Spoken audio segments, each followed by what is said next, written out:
As the crowded field of Democrats running for president continues to grow, Hillary Clinton has confirmed she is not running for president in 2020. Well, we now know the Raiders will be playing at least one more season in Oakland. Today, the Coliseum Authority Board voted unanimously to approve a lease extension. This looks super familiar to me. Does it? What do you recognize out of these Okay, so Claritin, Benadryl, Zyrtec, Allegra, I've taken all of them. Wait a minute. Pick up those ones that you've tried. Claritin, Benadryl, Zyrtec, Allegra, all of these are my friends. A possible social media shakeup for Instagram, a place where some people spend too much time worrying about how many likes their photos rack up. The Facebook-owned app says it's considering hiding the like count on your photos to reduce competition and anxiety. KTVU tech expert Ryan Eldridge joins us now with more on what a likeless Instagram would look like. The governor's order gives a reprieve to all 737 inmates on California's death row. Newsom said he signed it with a, quote, deep appreciation for the victims of crime and his own strong moral beliefs. Affordable housing is one thing. We're also talking about homelessness, wildfire prevention. The governor knows he can't solve these issues in the first few weeks of his term, but he is trying to lay the groundwork to make that happen. Andre, you can see the damage right behind us, and it's pretty intense. The entire garage was just taken out. There is still some debris out there, and it appears that the home is red tagged. Families are still coming here to this distribution center to pick up a lot of donated items, things here like bread, bottled water as well. These families say they still have to make ends meet for the next few weeks. The first 225 people in line are going to snag 2 tickets to Steph Curry's party tomorrow night at the Fox Theater in Oakland, and you can bet people here are ready for these doors to open at noon. Take a look at this line. That woman says she and her family have been coming to this restaurant for 6 years. And Monday was just another routine visit. Her husband stays in the car. She and her kids go inside to pick up the order. But after that very close call, she says the past few days have been emotional. I just opened the door. It's hard for Juliana Perez to watch this video. It captures the moment she and her 2 children were nearly hit by an out-of-control car after they walked out of a restaurant in Napa on Monday. The car plows through the outdoor tables and chairs. I saw the car like very close to me, and I'm like, it's coming, but I cannot do anything. Perez returned to the Via Corona restaurant Wednesday for the first time since the incident, embracing the server who ran outside to check on the family.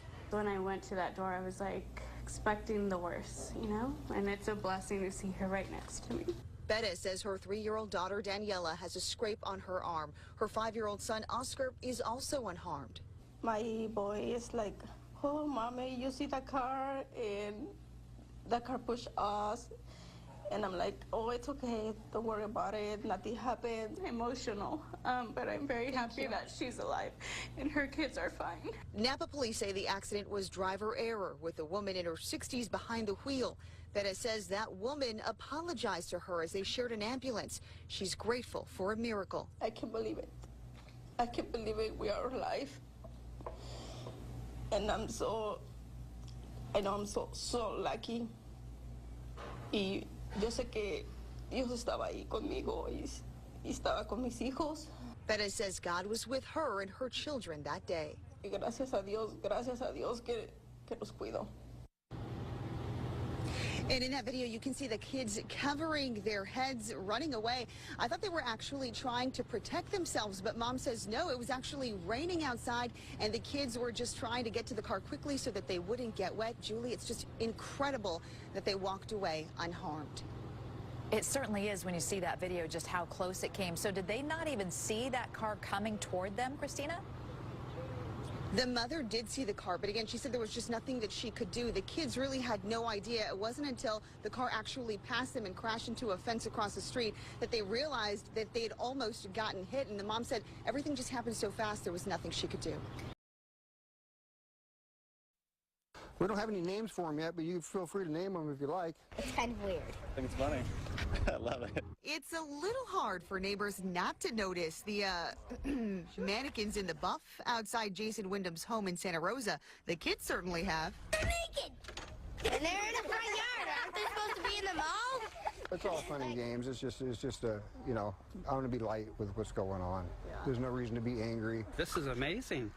Drivers and pedestrians certainly turning to pro photographers. I stopped, I took a picture, I sent it to my wife, and I said, I think we have new neighbors. But no, it's our old neighbors, and something's going on. It's so funny to me. Windus says he originally built a tall fence to keep his dogs in, but a neighbor reported him to the city's code enforcement, and the city determined the fence was in violation of a zoning code that requires any hedge, fence, or wall to be 36 inches high. They were going to fine me a lot of money if I didn't cut the fence down. This is the original 6-foot fence. Code enforcement in Santa Rosa said it blocked the view of other drivers coming around the corner, making it a safety issue. So he cut it down to code at 3 feet and then put up the display. I was trying to bring the value of the houses around me up as well as mine in the process. And does the value go even higher now? It might. And people are playing along. I woke up after St. Patty's Day was over, and I came out, and there were shamrocks on her. Windus is the owner of a moving company who cleaned out a clothing store and couldn't bring himself to throw the mannequins away. Now he's saving a seat for that neighbor who reported him. I don't know who it is, and I'm sure they're not going to come forward, and if they do, you know, this is just a statement for them. You know, maybe mind your own business a little bit. I totally get his point. I think it's funny. In Santa Rosa, Cristina Rendon, KTVU, Fox 2 News. These two men have been friends since the 7th grade, and one of them recently moved back to Oakland and thought, why are there so many potholes? We have to find a solution. Just breaking their axles. Perkins and Van Buren done. They're the so-called pothole vigilantes. You can fill up a pothole probably in 5-10 minutes. Two anonymous men working at night in the dark, filling potholes in Oakland.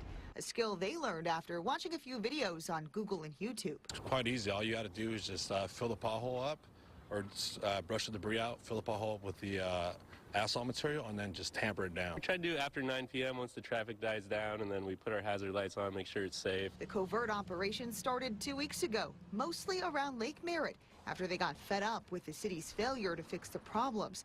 Their Instagram shows they've filled potholes near Interstate 580 and Oakland Avenue, Moss Avenue and Harrison Street, and Van Buren and Perkins. They're taking donations through Venmo and GoFundMe to buy materials. It's actually the same material that Oakland uses. Oakland's the biggest buyer of the quarry we go to, but for some reason we don't see it on the streets. We're actually trying to come up with some money to help out. It's miserable.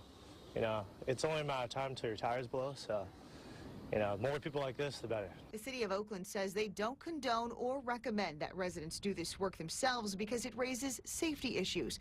But people are frustrated. Every time it rains, usually, they get worse, and then it takes forever for someone to come if they ever do come. I've actually never seen a crew come and fix them. A spokesman for the Department of Public Works says the Oakland City Council is set to vote Tuesday on a new plan that would invest $100 million to paving streets over the next 3 years, especially for streets that have been neglected for decades. They have a 3-year plan, but it takes 5-10 minutes to fill a pothole, so I don't see why it should take that long. So we're going to keep filling them until people are no longer annoyed by them. I thank the pothole vigilantes. Those are my saviors right now. They saved us, you know, like we don't want any accidents on this road, and I appreciate that. It costs anywhere from $50 to $100 to fill a hole, depending on its size. And we understand the pothole vigilantes are going to fill some more holes tonight. And their goal on GoFundMe is $50,000. Julie, that is because they say they eventually want to develop a pothole reporting app.